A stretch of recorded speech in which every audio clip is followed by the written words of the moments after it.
Electric Ireland has become the latest energy supplier to announce plans to cut its prices for residential customers. The company, which is the largest provider in the Irish market, is reducing its electricity charges by 8% and gas by 7%. Today may be considered Blue Monday or the most depressing day of the year by some, but for Electric Ireland's 1.1 million customers, there was at least one reason to be cheerful.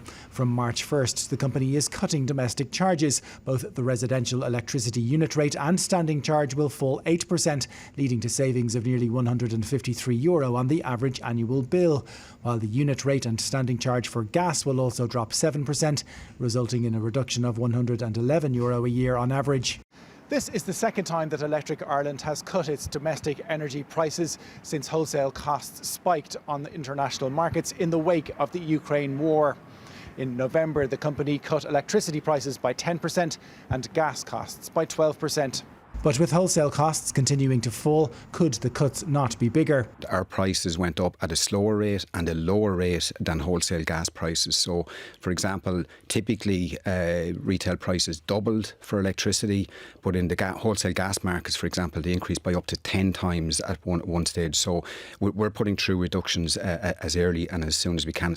Energy prices generally remain elevated, though, despite recent reductions. After this second price decrease from Electric Ireland, its electricity prices, for example, are still around 80 to 90% above what until recently would have been considered normal levels, while its gas prices are around double previous levels. Other competitors are now expected to follow Electric Ireland. When we see improvements in wholesale prices, those benefits need to be passed on quickly to households so that they can feel the benefit, and I would expect that we will see further announcements in the very short term. In Dublin, people were keen to see prices fall more. The energy companies are making the profit, but they're not passing it on to us. The government could take the taxes off the energy prices. The electric companies themselves don't seem to be doing anything. So as wholesale costs fall further, expectations will be high that those savings will quickly be passed on to consumers.